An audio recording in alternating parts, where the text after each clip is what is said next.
Ya 76 Al-Baqarah. Dan ini masih berbicara tentang sifat orang-orang Yahudi. Syekh Mustafa Al-Marogi menjelaskan ada 78 karakteristik Yahudi. Dan itu membingungkan. Tentu tujuan kisah ini kita agar dapat mengambil pelajaran dari semua kejadian. Di Al-Baqarah 76 wa idzalaku, dan apabila mereka bertemu, yang dimaksud munafikul Yahudi, munafik Yahudi. Asalnya munafikuna ya. Munafikuna dibuang nun karena diidopatkan. Syarat mudhof itu adalah tidak boleh ada tanwin, tidak boleh ada nun pada musanna dan jama, juga tidak boleh ada alif lam. Munafikuna dibuang nun jadi munafikul Yahudi, yaitu munafik Yahudi. Jadi di Yahudi pun banyak yang munafik. Apa itu Ustaz munafik? Apa itu munafik Ustaz? Munafik itu idharul iman fil lisan wa idmarul kufri fil qalbi. Menampakkan iman dalam lisan. Jadi nampak dalam lisannya seperti beriman. Memang menampakkan keimanan dan dalam lisannya. Kami beriman, kami bersama kamu, kami mendukungmu, gitu. Itu dalam lisan. Padahal wa idmarul kufri fil qalbi. Munafik ini menyembunyikan kekufuran di dalam hatinya. Manis di bibir, pahit di hati. Manis di bibir, pahit di hati. Jadi hati-hati dengan orang munafik. Karena nampaknya itu madu di lisannya, padahal racun di dalam hatinya. Dan juga orang Yahudi banyak yang munafik. Yahudi ini bertemu alladzina amanu dengan orang yang beriman. Dan kamu harus paham, terjadinya kemunafikan itu ketika ada di Madinah. Ketika Nabi berada di Mekah Al-Mukarramah tidak ada munafik, yang ada hanya kafir.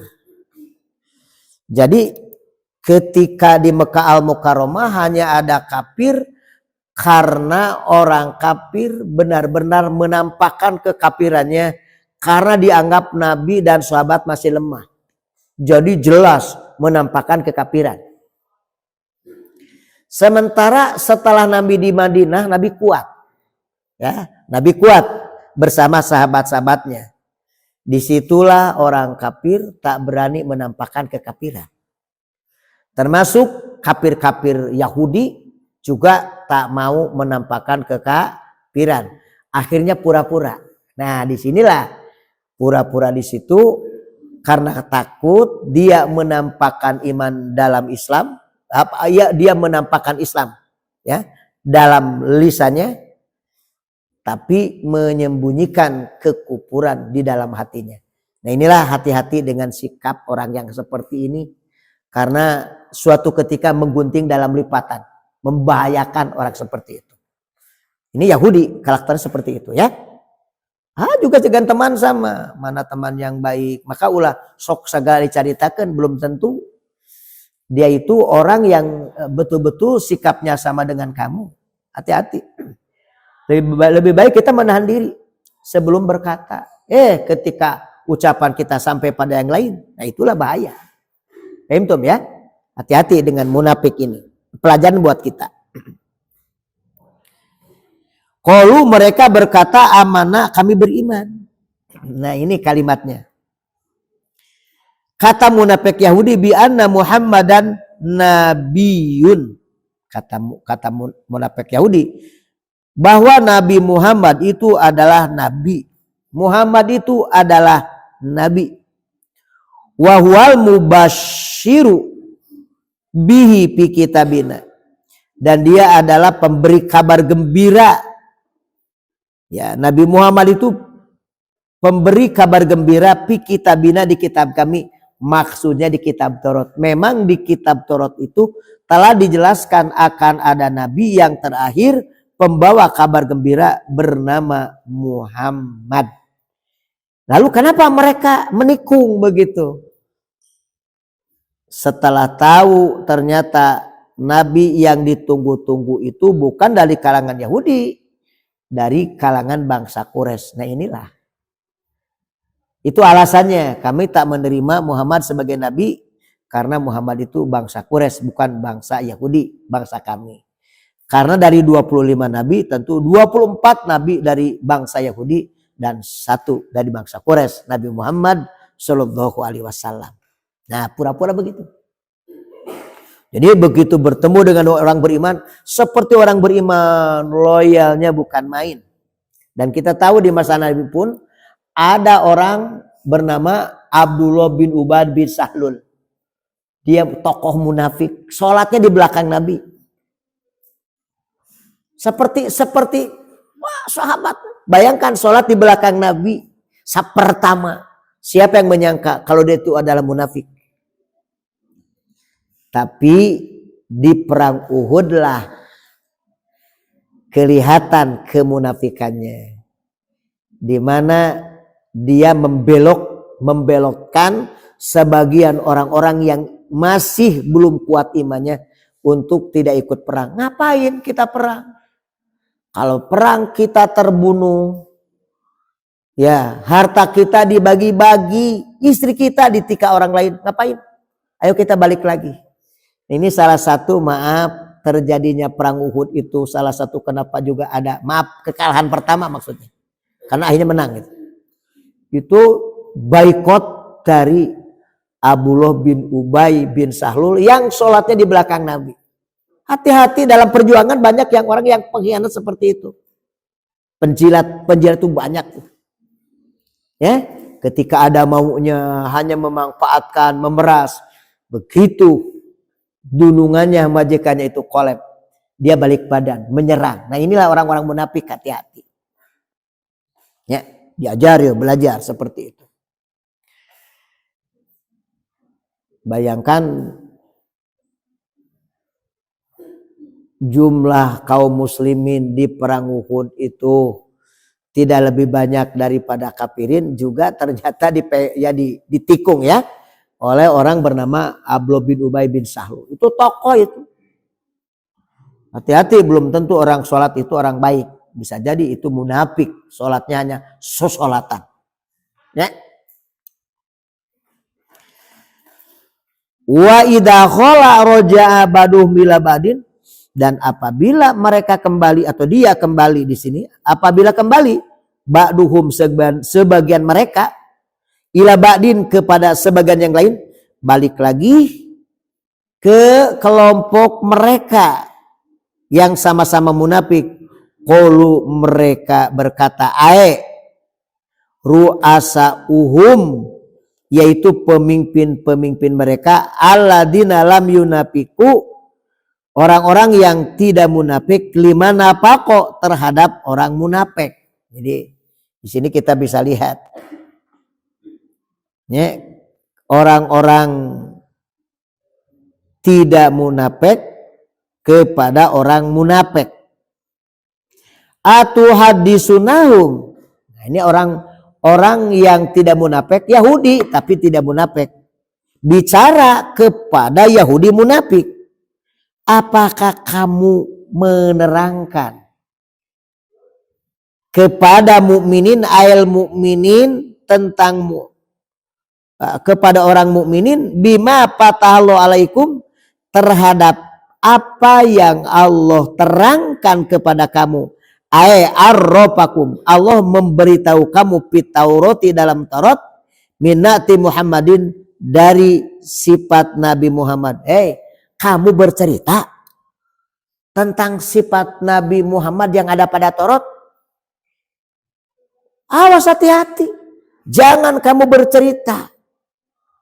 Jadi orang tidak munafik, tidak munafiknya munafik tulen tapi Yahudi, dan Yahudi munafik ngobrol.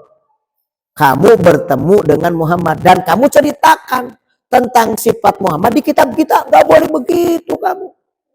Itu bahaya itu. Kekuatan buat Muhammad, tapi itu kekurangan dan kelemahan buat kita. Bagaimana kalau Muhammad mengatakan bahwa kita mengkhianati, padahal di kitab kita juga telah diterangkan Muhammad adalah nabi yang terakhir. Gimana kalau begitu? Wah, marah. Marah Yahudi yang tak munafik dengan kepada Yahudi yang munafik. Tapi sama-sama jelek, dua-duanya jelek. Ya, nggak ada yang baik itu. Tidak munafik di situ Yahudi kan begitu. Kepada yang munafik. Nanti liwahjukum, nanti bisa menghujah kamu. Liyakhosomukum, nanti bisa menghujah kamu.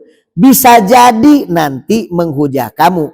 Walamu lam yang ada liwahjukum li soiruroh, artinya jadi. Bisa jadi menghujah kamu dengan kamu memberitahu bahwa sifat Muhammad telah diterangkan dalam Taurat.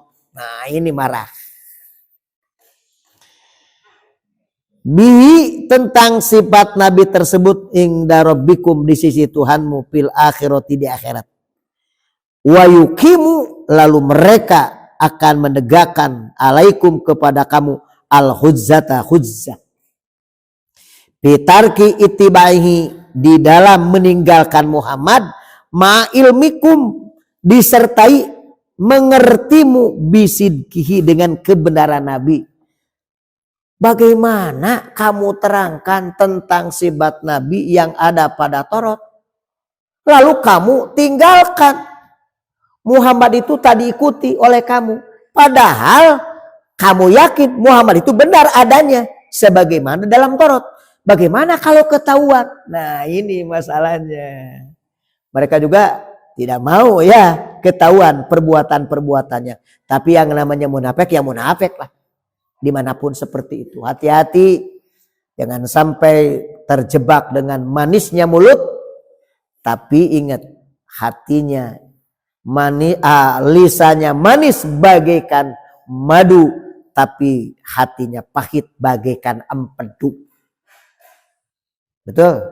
Lisannya manis bagaikan madu, tapi hatinya pahit seperti empedu. Maaf, rata-rata orang tertipu bukan dengan orang yang maaf, orangnya umpamanya togmol kasar, jarang ketipu kuno itu mah. Rata-rata yang kita rasakan tertipu dengan orang yang kalem, bahasanya lembut, menarik, tapi di balik itu ternyata dia benar-benar setan, benar-benar iblis. Tutur katanya lembut, disiplin. Wah, orang benar itu sangat kaget orang. Tapi di balik itu ternyata itu adalah buaya itu. Tertipu itu banyak orang. Mendingan lu tahu mau aja lemah. Ya, daripada juga Maaf, saya banyak kisah tertipu bukan dengan orang-orang tongmol, orang-orang lembut semuanya yang menipu itu. Hati-hati bila ada orang lembut kepada kamu, atau tiba-tiba ada orang mengaku kenal, mau bersilaturahmi padahal tidak pernah dari awal. Nah, itu biasanya ada tujuan orang itu. Hati-hati ya, hati-hati. Disitulah kita harus bisa membedakan mana orang baik, mana orang ya suudonnya bukan suudon di situ. Katanya kalau kita berbuat baik pada orang, pasti orang akan berbuat baik kepada kita. Itu dulu di masa Nabi. Sekarang belum tentu. Kalau kita berbuat baik pada orang, malah orang yang diberi kebaikan malah buruk sama kita. Ada orang pinjam utang, maaf. Dulunya akrab bersama kita, lalu pinjam utang. Setelah berutang, tak nolol. dari kejauhan kelihatan dia bagaimana? Menghilang. Tiba-tiba menghilang. Ditagih temere. Ditagih piomongun. Itulah. Makanya hati-hati. Lebih baik menahan diri. Siapa yang perlu dibantu, siapa yang tidak. Harus belajar itu. Banyak yang tertipu dengan orang seperti itu. Apalah takilun? Nah ini pertanyaan. Apakah kamu tidak punya akal? Annahum sesungguhnya mereka yuhajunakum. Mereka akan menghujah kamu. Maksudnya Nabi akan menuntut. Orang beriman akan menuntut. Karena kebenaran Nabi itu ada pada Taurat. Kenapa Nabi ditolak? Kenapa Nabi diabaikan? Benar-benar bangsa Yahudi bangsa yang paling dolim. Jadi di sini mereka akan sembunyikan kepada kaumnya untuk menceritakan tentang bahwa Nabi yang terakhir adalah Nabi Muhammad agar tidak sampai kepada kaumnya. Ya, itu tujuan mereka. Idza hadastumuhum, apabila kamu bercerita wahai munafik Yahudi kepada kaum mukminin, bahaya. Maka patan tahu, maka berhentilah kamu, tak boleh melakukan itu. Itu kata orang yang tidak munafik di kalangan Yahudi kepada orang yang munafik di kalangan Yahudi. Dua-duanya baik yang munafik yang tidak munafik ya sama-sama Yahudi. Ya, sama-sama Yahudi. Ya, itulah sebabnya kita harus paham dan mengerti. Jadi ibroh yang dapat kita ambil, kita tidak boleh mengikuti karakteristik Yahudi bermuka dua sebahagiannya untuk mencari keamanan. Orang yang mencari aman di hadapan manusia sesungguhnya tak pernah aman di hadapan Allah Subhanahu wa ta'ala. Orang boleh bersembunyi di hadapan manusia tapi tak bersembunyi di hadapan Allah. Yastahfuna minan nas wala yastahfuna minallah. Itu barangkali ya. Al-Baqarah ayat 76 yang dapat kita sampaikan pada pagi hari ini. Ulasannya semoga kalian mengerti, paham akan firman-firman Allah. Jadi ini mudah-mudahan semuanya memahami, karena kita bukan saja hanya membaca, tapi yang terpenting bagaimana mengamalkan isi Al-Quran yang kita baca bersama ini. Sami'na wa ata'na ghufranaka rabbana wa ilaikal masih.